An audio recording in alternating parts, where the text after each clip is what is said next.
मध्य प्रदेश के दमोह जिला से हम आपको बता रहे हैं हिंदुस्तान की एक बेहद खूबसूरत खबर। ये कहानी में जज्बात भी है, ये कहानी में प्यार भी है, ये कहानी में रहस्य भी है और सबसे बड़ी बात ये कहानी में इंसानियत भी है। हम आपको बता रहे हैं ऐसी हकीकत जो शायद आपने अभी तक केवल फिल्मों में देखी हुई है कि परिवार को कौन सदस्य सालों से गुमशुदा होकर वापस लौटे आवे, वो भी तब जब घर के लोगन ने उके जिंदा रहने की उम्मीद छोड़ दी होए। करीब 40 साल तक हिंदू परिवार की एक बुजुर्ग महिला एक मुस्लिम परिवार को सदस्य बनकर रही और पूरे गांव की मौसी को आती।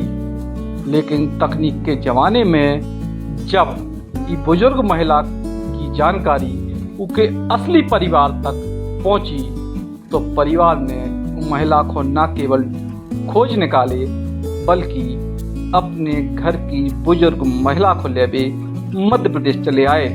यह तस्वीर है मध्य प्रदेश के दमोह जिला के कोटा तला गांव की, जिथे एक एक बच्चा, महिला, बुजुर्ग सबकी आंखें नम हैं। काहे कि उनके गांव की बुजुर्ग मौसी उनसे दूर जा रही। इतने जो भी है जी उम्र को भी है, सबने इन मौसी के सामने ही जन्म लो और इन्हीं के सामने बड़े भय। करीब 43 साल पहले महाराष्ट्र के नागपुर के गांव से लापता भई थी महाराष्ट्रियन परिवार की महिला पंचूबाई, जे कौनू तरह दमोह के कोटा तला गांव पहुंच गई। इते इसरार खान के पिता ने अपने घर में उनको शरण दी। तब से जे पूरे सम्मान के संगे एक मुस्लिम परिवार में रहती।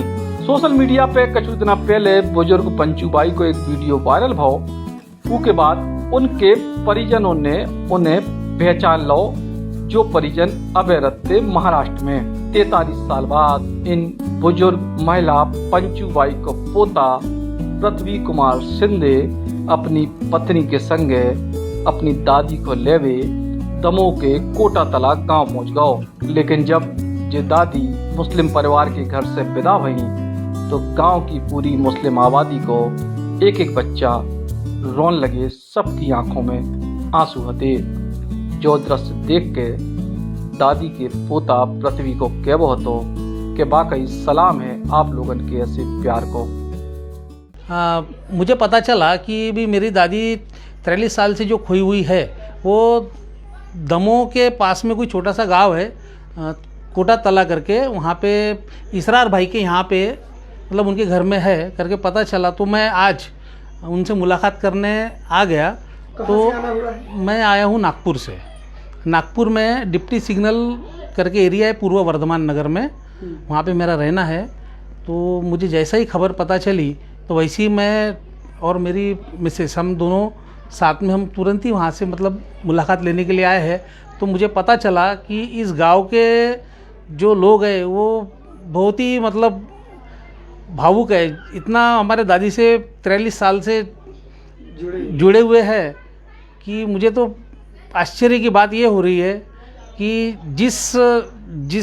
जिनके घर में रह रही है वो खुद एक मुस्लिम समाज से बिलोंग करते हैं और मैं एक हिंदू समाज से। तो आज हमारी जो दादी 43 साल से जो खो गई थी आज उनके यहाँ पे रह रही है। एक बहुत बड़ी मिसाल की चीज़ है जो आज हिंदू मुस्लिम जो लोग कहते हैं कि भाई ये सब अलग अलग समाज गैर उत्पन्नी जो निर्माण करते हैं भावना, गैर भावना, ये मेरे हिसाब से ये सब गलत भावना है। जी परिवार में जी बुजुर्ग मौसी रहती, वो परिवार के इसरार खान खुद भी जई कर कि हम तो जब पैदा हुए थे तब से मौसी को होते देख रहे, लेकिन आज मौसी हमसे विदा हो रही तो ये बात को कष्ट है।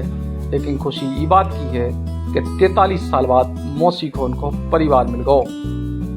हमारे पिताजी को 40 साल पहले यहीं पे पास के जंगल में मधुमक्खी के हमले के द्वारा घायल हुई थी और उनको लाया गया था। तो हमारे पिताजी ने रेख देख की और उन्हीं के संस्कारों से उनके गुजर जाने के बाद इस परंपरा को हम लोग ने बढ़ाया आगे। और जहाँ हम लोग जुड़ के काम कर रहे हैं आधारशिला संस्थान में, तो हमारे निर्देशक महोदय के उनको रेख देख के हम लोग भी सीख रहे हैं कि कैसे सेवकाई करना चाहिए। और उन्हीं की शिक्षाओं को आगे बढ़ाते हुए हम लोग को अच्छा लगता है कि मतलब हम लोग ये मानवता को सेवा के रूप में आगे बढ़ा रहे हैं और अच्छा लगता है ऐसे। आज आपसे विदा हो रही हैं, जी, कैसा लग रहा है? अब दुख तो है, काफ़ी गांव वालों को भी है, सभी लोग मना कर रहे हैं, पर उनके परिवार वालों को पता चल गया है तो वो भी चाहते हैं कि कुछ लोग हम लोग भी सेवा कर लें जी। तो इसी लिए ले जा रहे हैं वो कि भैया आप लोगों ने तो बहुत कर ली, बहुत आभार व्यक्त कर रहे हैं वो, पर अच्छा है कि वो परिवार से भी मिल रहे हैं, अंतिम समय है उनका। जो मंजर देख के महिलाएं अपने आप को रोक नहीं पाई जब उनकी अपनी मौसी नई साड़ी में तैयार लाल रंग की चमचमाती कार में सवार होकर उनसे हमेशा खिलाने विदा हो रही थी। तब कोऊ ने उन्हें गले लगाओ तो कोऊ ने मौसी के हाथ चूमे, फूल मालाएं पहनाई और दुआएं लईं। हर को गांव के लोगन की इंसानियत के रिश्तन की तारीफ करत नहीं थक रहो। तो इसके लिए तो हमारे पूरे कोटा तला जो ग्राम है और खासकर जो नूर खान साहब हैं उनका परिवार है वो बधाई के पात्र हैं, क्योंकि ये तो पूरे देश के लिए एक मिसाल है। आप कल्पना करें कि एक अनजान मानसिक रूप से विक्षिप्त महिला को 40 साल बिना धर्म और जाति के किसी भी प्रकार से भेदभाव को देखते हुए एक मुस्लिम परिवार पनाह दे रहा है एक नागपुर के गांव की भटकी हुई हिंदू परिवार की महिला को, और उसको 40 साल तक अपने घर में रख रहा है। तो आज के माहौल में, हमारे देश के माहौल में जहां पर ये धर्म और जाति के नाम पे विद्वेष इतना तेजी से फैल रहा है, वहां पर ये तो राष्ट्र के नाम पे एक मिसाल है।